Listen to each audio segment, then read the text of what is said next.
Hi guys! Good morning, good afternoon, and evening sa ating lahat.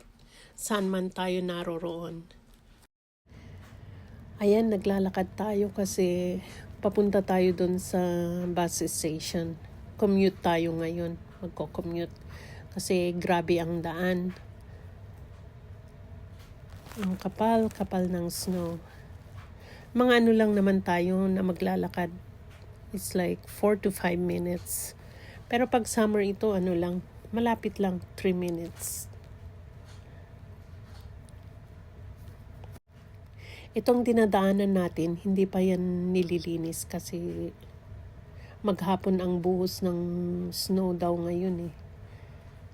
Ayun. Yung mga yung mga kalsada, yung main road, nilinis na naman.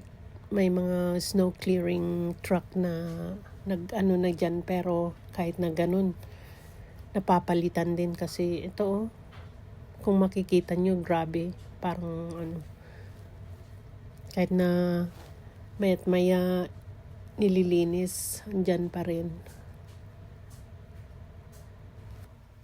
So ayan, samahan nyo ako, panoorin natin itong pagbuhos ng snow hanggang doon sa may dulo. Liliko ako doon, tapos andun na yung bus station.